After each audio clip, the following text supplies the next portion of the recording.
하나님 말씀 보겠습니다. 하나님 말씀 사무엘상 30장 1절에서 6절까지 보겠습니다. 30장 1절에서 6절까지 같이 읽겠습니다.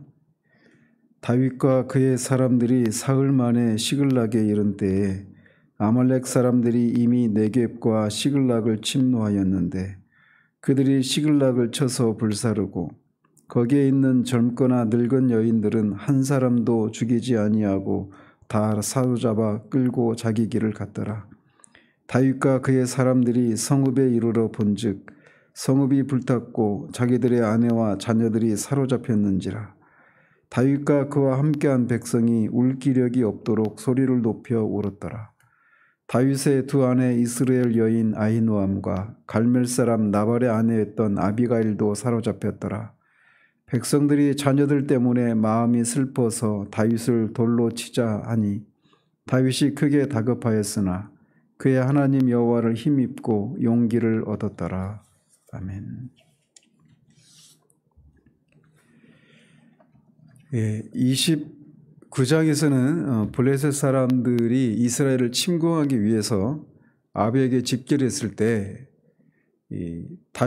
블레셋의 방백들이 다윗 일행을 같이 전쟁에 참전할 수 없다라고 반대를 해서 다시 그들이 회군을 하게 된 장면까지 살폈습니다.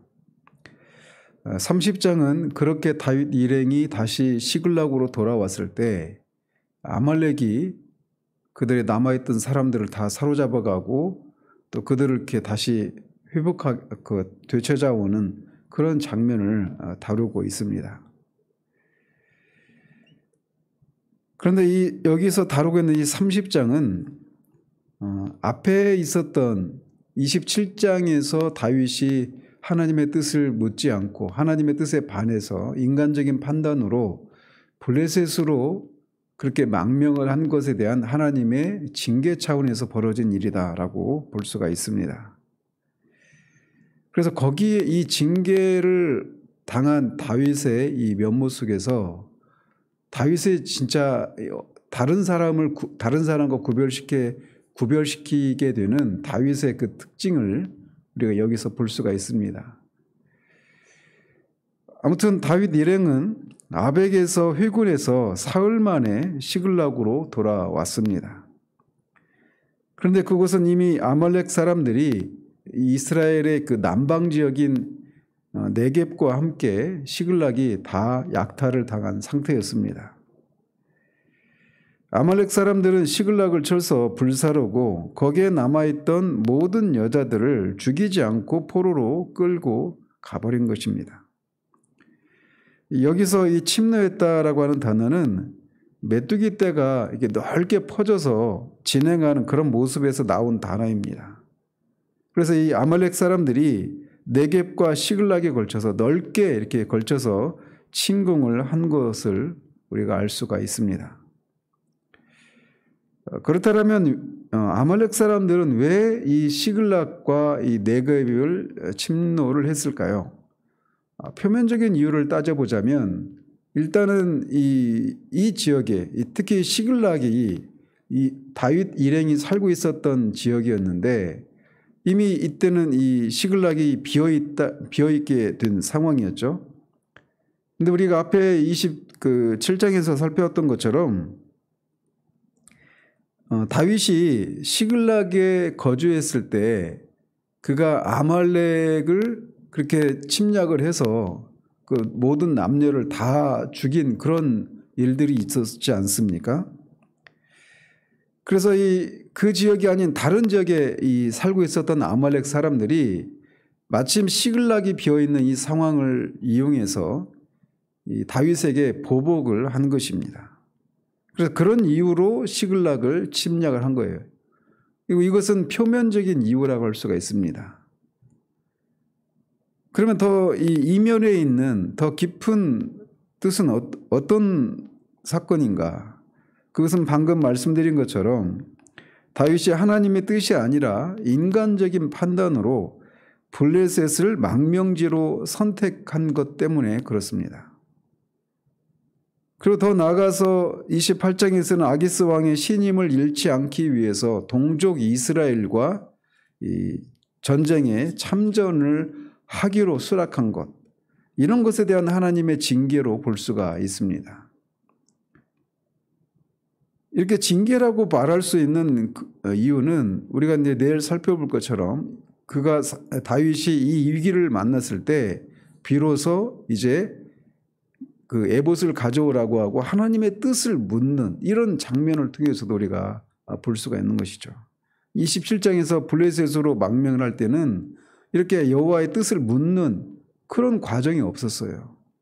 그런데 이제 이 위기를 통해서 그가 다시 하나님의 뜻을 묻고 이 위기를 돌파하는 이런 장면을 본단 말이죠. 그리고 이제 앞에 6절에서는 또 그가 이 하나님을 인해서 용기 백배한 이런 모습을 통해서도 여기서 벌어지고 있는 이 일이 하나님의 징계라고 하는 것을 우리가 충분히 유추할 수 있는 겁니다. 어쨌든 하나님은 이런 다윗의 잘못을 깨닫게 하시려고 아말렉이라고 하는 이 원수의 손을 통해서 이 다윗의 거주지인 시글락을 침략하게 한 것입니다. 다윗과 그 일행이 이 블레셋의 방백들에 의해서 동족과의 전쟁에 참전할 수 없다, 이렇게 거부를 당했을 때 아마 그들은 속으로 하나님께 정말 감사를 올리며 쾌제를 불렀을 것입니다. 그들도 얼마나 정말 그렇게 진퇴유곡의 그런 상황 가운데 있었습니까? 원해서 동족과 싸우려고 했던 건 아니란 말이죠. 그래서 감사한 마음으로, 기쁜 마음으로 돌아왔을 것인데 돌아와 보니까 성읍은 이미 불탔고 자기 아내와 이 자녀들까지도 사로잡혀 간 것을 보게 된 것입니다. 우리말 성경은 그냥 본즉 이렇게 돌아와 본즉 이렇게 번역을 했는데 원문은 이렇게 보다라고 하는 라라고 하는 단어가 아니라 똑같이 우리말로는 보라라고 하는 그런 말인데 힘내라고 하는 단어가 사용되었습니다. 그래서 보라, 어떤 감탄사, 놀람과 어떤 그런 두려움을 표현하는 그런 감탄사의 힘내라고 하는 단어가 사용되어 있습니다. 따라서 3절은 다윗과 그의 일행이 불에 타버린 시글락을 보았다라고 하는 사실을 설명하고 있는 것이 아니라 이 저자가 또 스스로에게 또는 이 독자들에게 이 초토화된 그런 참상을 한번 느껴보라고 하는 의미로 이렇게 보라라고 하는 단어를 사용하고 있는 겁니다. 그래서 이 저자는 이 힘내라고 하는 이 보라라고 하는 이 단어를 사용함으로써 다윗이 하나님을 의뢰하지 않고 인간적인 방법에 의지해서 블레셋으로 망명한 결과가 얼마나 비참한 결과로 이어졌는지를 그렇게 강조하고 있는 것입니다. 근데 2절에서는 노소를 막론한 여자들만 끌고 갔다 했는데 3절에서는 그들의 자녀들도 끌고 갔다 이렇게 말을 합니다. 이를 통해서 이 아말렉 사람들이 시글락에 남아 있었던 남녀노소 모두를 이렇게 사로잡아 간 것을 알 수가 있습니다. 이것이 고대 근동에서 전쟁을 할 때 일반적으로 취하는 방편이죠. 그래서 이 적들이 다시금 기사회생할 수 없도록 근거지를 다 불태워버리고 또 노동력이 있는 사람들은 끌고 가는 이런 것이 전쟁의 풍습이었는데 지금 그런 일이 벌어진 것입니다. 따라서 다윗과 그의 일행은 자기들의 군장과 자기들의 몸 이외에는 모든 것을 잃어버리고 만 그런 상황이 된 것이죠. 그래서 아말렉 입장에서 보면 다윗에 대해서 철저히 보복을 한 것이 되는 거고, 하나님은 또 이 아말렉의 손을 통해서 다윗으로 하여금 철저히 블레셋으로 망명한 자신의 잘못을 철저히 깨닫도록 하시는 일을 하신 것입니다. 이것을 보고 다윗과 그와 함께한 백성은 울 기력이 없도록 소리를 높여 울었습니다. 여기서 운다라고 하는 이 단어는 기쁨이나 슬픔 때문에 소리내서 우는 것을 말합니다.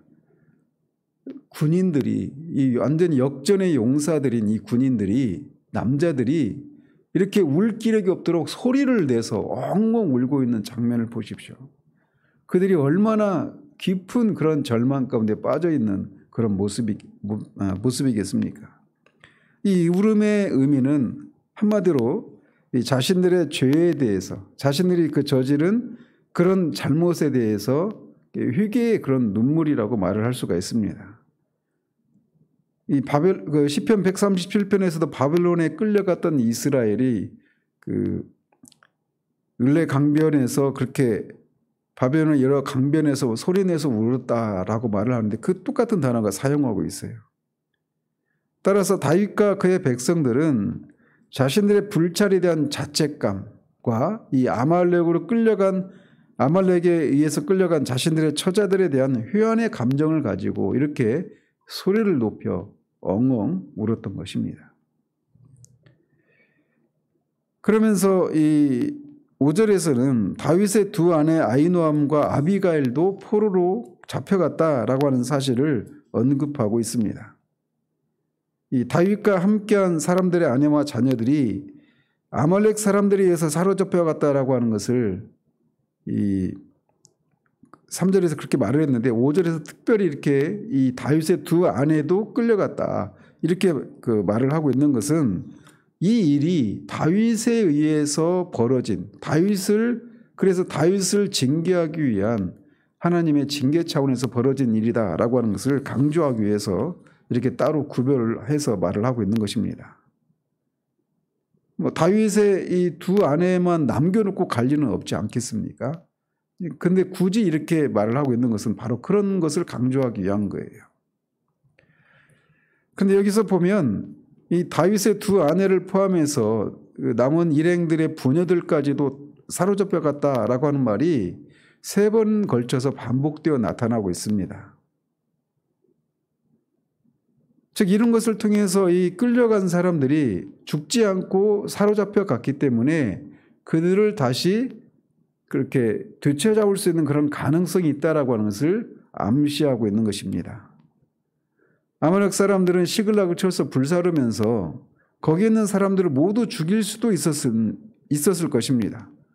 그럼에도 불구하고 아말렉 사람들이 그들을 사로잡아 포로로 끌려갔고 아직 그들이 살아있어서 다시 되찾아올 수 있는 가능성이 있다. 이거를 보여주고 있는 거예요. 그런데 이것을 통해서 하나님의 징계가 어떤 성격을 가지고 있는가라고 하는 것을 여기서도 알 수가 있는 것입니다. 즉 하나님은 다윗을 징계하시는 차원에서 이 일이 벌어지도록 허락하셨는데 그 징계를 하시되 다윗이 더 이상 제기할 수 없을 정도로 징계하신 것이 아니라는 거죠. 다윗으로 하여금 자신의 잘못을 깨닫고 다시금 하나님과의 관계를 회복하도록 하기 위한 것이 징계의 목적이었기 때문에 아말렉 사람들이 시글락을 침노했을 때 다윗에게 속한 사람들을 완전히 멸하지 않고 포로로 잡혀가도록 하게 하심으로 구출의 가능성을 열어 놓으신 것입니다.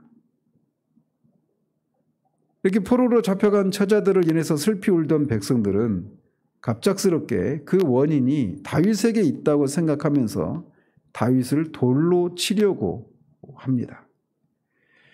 즉 백성들은 여태껏 동고동락해온 이 결과가 여기 있는 사건처럼 가족들까지 완전히 이 아말렉 사람들에서 끌려가자 완전히 그 절망을 하면서 그 원망의 화살을 이제 다윗에게로 돌리고 있는 것입니다.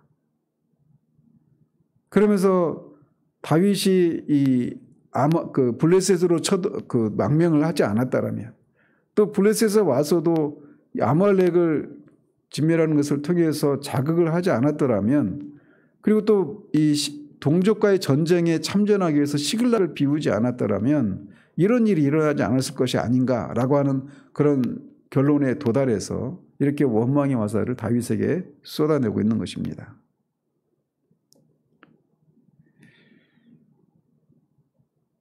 그럼에도 불구하고 백성들의 입장에서 보면은 다윗을 원망할 만하죠.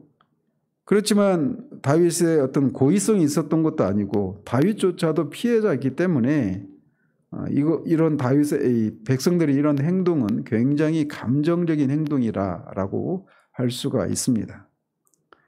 그런데 이 사건을 통해서 하나님의 종 다윗이 다시금 이 불신앙의 잠에서 깨어나게 되는 그런 계기가 됩니다. 이렇게 백성들이 돌로 자신을 쳐서 죽이려고 하자 다윗이 심히 당황해서 마음이 다급해집니다. 그런데 6절이 이 오늘 본문의 이 클라이막스라고 할 수가 있는데, 다윗은 그의 하나님 여호와를 힘입고 용기를 얻었다라고 말을 합니다. 다윗은 백성들의 이런 반란을 통해서 하나님의 뜻을 깨닫게 된 것입니다. 즉 자신과 백성들의 안전을 위해서 블레셋 땅으로 망명한 결과가 결국 이렇게 모든 처자가 사로잡혀가고 백성들은 반란을 하기까지 이르자 다윗은 거기서 자신의 잘못에 대한 하나님의 이 징계 차원에서 이 일이 벌어지고 있다라고 하는 것을 깨닫게 된 것입니다. 그래서 그 순간 그가 할 수 있었던 일은 이전처럼 다시금 인간적인 판단과 주관적인 판단에 의해서 이 상황을 타개하려고 하는 것이 아니라 하나님의 뜻을 묻는 모습으로 돌아옵니다. 그래서 내일 살펴볼 그 장면이 이어지게 되는 거예요. 그래서 그는 힘의 원천이 되시는 하나님만 의지할 수밖에 없는 상황으로 다시금 회복이 되는 것입니다. 그러자 그가 비로소 용기 백배할 수 있게 된 것입니다. 상황은 정말 그야말로 완전히 그런 이 낙심할 수밖에 없는, 절망할 수밖에 없는 그런 상황입니다. 그런데 백성들도 그를 죽이려고 하는 그런 상황인데 그가 여기서 용기 백배합니다. 이 극적인 반전이 이루어지는 거예요. 그리고 그 원천은 그가 다시금 자신의 잘못을 깨닫고 하나님을 의지하고 있는 이런 것에서 용기 백배할 수 있었던 것입니다. 바로 이것이 다윗을 다른 사람과 구분시켜주는 그가 가지고 있는 놀라운 하나님에 대한 지식이라고 할 수가 있습니다. 소극적인 어떤 부정적인 측면에서 말씀을 드리자면 하나님 앞에 우리가 어떤 잘못을 한 것에 대해서 하나님이 그냥 뭐 그럴 수도 있지라고 말하면서 그냥 퉁치고 넘어가시는 그런 분이 아니라는 거예요. 하나님은 죄를 참아보지 못하시는 그런 분이시기 때문에 하나님의 백성이라 하더라도 하나님의 종이라 하더라도 하나님 앞에 죄를 범한 것에 대해서는 반드시 징계하십니다. 그런데 그 징계는 그를 완전히 죽이고 하나님과 관계를 끝내는 것이 징계의 목적이 아니에요. 그의 잘못을 회개하게 하고 그런 실수를 통해서 다시금 하나님만을 의지하고 하나님만을 위한 삶을 살 수 있는 기회를 제공하기 위해서 징계가 주어지는 것이지, 그로 하여금 완전히 재기불능의 상태가 되도록 하기 위해서 그렇게 형벌의 차원에서 징계를 하시는 것이 아니라는 것을 여기서 알 수가 있는 것이죠. 그리고 그런 징계를 받았을 때 다윗이 보이는 이 반응이 바로 징계를 바르게 받는 그런 모습이라고 할 수가 있습니다. 다윗은 이런 상황 가운데서 맞아, 내가 과거에 그렇게 블레셋으로 하나님의 뜻을 묻지 않고 들어온 것 때문에 이 일이 초래됐구나. 그러니 나는 당해도 싸다라고 말하면서 그냥 그 상황을 그냥 수동적으로 운명론적으로 받아들이고 있지 않습니다. 분명히 그는 자신의 잘못을 인식하고 그것을 인해서 회개 차원의 눈물도 흘리고 있지만 거기서 더 나아가서 뒤에 나오는 것처럼 하나님을 다시금 찾고 하나님을 의지하는 모습으로 돌아오는 겁니다. 이게 다윗의 위대함이에요. 우리가 신앙생활을 하다 보면 이런저런 실수할 수 있죠. 실수가 없는 사람은 없습니다. 그래서 성경이 이 얘기를 기록을 하고 있는 거예요. 하나님의 마음에 합했다라고 말했던 이 다윗이 사무엘상 16장에서 그렇게 나와 있지 않습니까? 그리고 그가 얼마나 하나님을 의지하면서 그렇게 놀라운 일들을 이뤄냅니까? 그런데 그런 다윗조차도 우리가 살펴왔듯이 이런저런 실수를 합니다. 그래도 그런 잘못을 범한단 말이에요. 실수가 없는 사람이 아무도 없습니다. 창세기부터 계시록까지 기록되어 있는 그 하나님의 그 사람들 중에 실수가 없는 사람 아무도 없습니다. 단 한 명도 없어요. 노아, 아브라함, 이삭, 야곱, 다윗, 모세 누구를 한번 보십시오. 바울조차도 마찬가지입니다. 바울도 바나바와 이 마가를 데리고 가느냐 마느냐 이 문제 가지고 논쟁을 하지 않습니까? 거기서 일종의 혈기를 부리는 거예요. 그리고 나중에 이 마가를 다시 동역자로 삼지 않습니까? 어느 누구도 실수하지 않는 사람은 없습니다.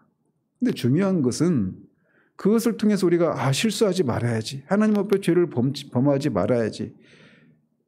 그런 마음의 다짐을 갖는 것 중요합니다. 그래서 우리가 실수하지 않기 위해서 하나님 앞에 다시금 죄를 범하고 실패하지 않기 위해서 주의를 기울이는 것 그런 차원에서 이런 것을 기록하고 있는 거예요. 그래서 고린도전서 10장에서도 이스라엘 백성들이 그런 실패한 역사를 통해서 우리가 그들은 이런 실수를 했지만 우리는 실수하지 말자 이렇게 바울이 말하는 것이죠. 그런 목적도 있습니다. 그런데 또 더 중요한 것은 그렇게 실수했을 때 잘못을 범했을 때 그 상황에 대해서 어떻게 대처하느냐가 더 중요한 것입니다. 그런 실수를 통해서 내가 과거에 이런 실수를 했으니 이제 새로운 상황 가운데서 내가 이거 실수하는 건 아닌가? 내가 하나님의 뜻을 어기는 건 아닌가? 라고 하면서 하나님 앞에 전전긍긍하면서 잘못될 것에 대한 두려움 때문에 살아가는 것 그것이 하나님을 섬기는 그런 신자의 정상적인 모습이 아니라는 겁니다. 실수할 수 있지만 그 실수를 통해서 또 다른 실패에 대한 두려움 때문에 전전긍긍하며 살아가는 것이 아니라 그런 실수를 했음에도 불구하고 여전히 거기 계신 하나님의 그 사랑과 은혜를 다시금 확인하고 하나님 앞에서 충성된 모습을 살아가는 것 그리고 그런 어떤 내가 잃어버린다 하더라도 또 다른 실패를 한다 하더라도 하나님은 또다시 그것을 통해서 선을 이루실 수 있는 분이다라고 하는 하나님에 대한 하나님의 사랑에 대한 그 확신을 인해서 자유함 가운데서 하나님께 충성하는 삶을 살아가는 것 그것이 진정한 신앙인의 모습이라는 거죠. 오늘 이 다윗의 이 모습은 우리에게 그것을 보여주고 있는 겁니다. 그래서 다윗은 오히려 이 상황이 전화위복의 계기가 되어서 그 잃어버렸던 사람들을 다시 되찾아올 뿐만 아니라 더 많은 전리품들 이 아말렉 사람들이 이 시글락만 침범해서 시글락에 있는 건 이런 전리품만 가져간 것이 아니라 네겝 지역에 있는 그 흩어져 있는 모든 지역에 있는 것들을 다 빼앗아 오지 않았습니까? 그걸 몽땅 다시 더 큰 것을 가지고 돌아옵니다. 그리고 그것을 유대에 있는 사람들에게 나누어주는 것을 통해 이스라엘의 진정한 왕의 면모를 보여주고 있는 거예요.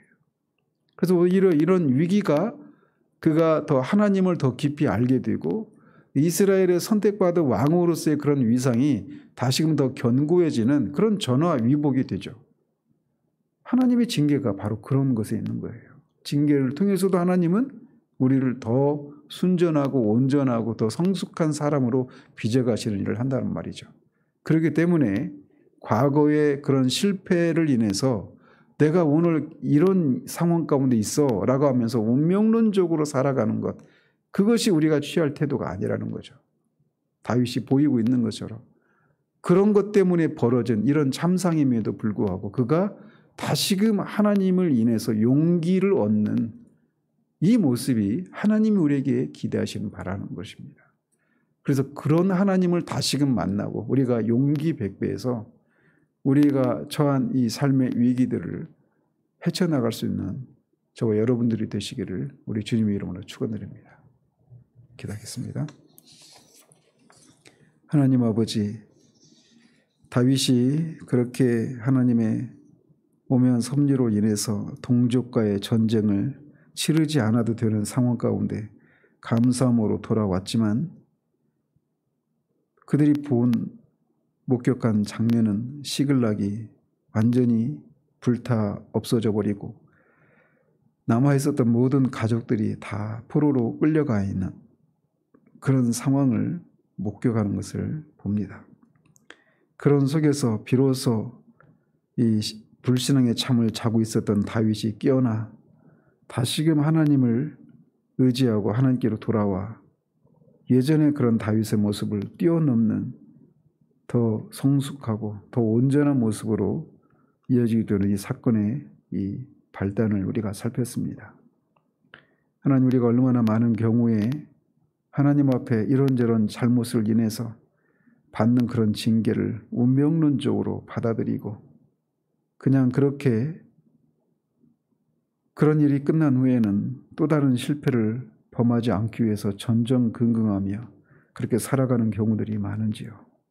그러나 하나님이 이런 다윗의 실패와 그에 따른 하나님의 징계, 그럼에도 불구하고 그런 징계 속에서도 여전히 하나님을 의지하고 찾고 그래서 다시금 그 다윗을 회복시켜 주시고 그 다윗을 통해 다시금 하나님의 일들을 전개해 나가시는 이 사건을 우리에게 기록으로 남겨놓으신 것은 우리가 어떤 실수를 하나님 앞에 실패를 경험했을 때 우리가 어떻게 해야 되는가라고 하는 것을 교훈해 주기 위해서 남겨놓았음을 우리가 보게 됩니다. 하물며 우리가 어떤 잘못을 했든 그리고 그것을 인해서 하나님의 징계로 우리에게 이런저런 고난과 시련을 당하게 되었을 때 우리가 그것을 운명론적으로 받아들이지 않고 그런 속에서도 우리의 죄를 회개하고 다시금 하나님을 의지하여 다시금 하나님과의 그 언약의 그 확실함을 확인하는 데서 오는 그 감사와 그 충만함을 인해 하나님께 더욱더 충성하고 죄에 대해서 더욱더 경각심을 가지는 그런 대로 나가는 우리들 될 수 있도록 도우시기를 원합니다. 예수 그리스도 이름으로 기도합니다. 아멘.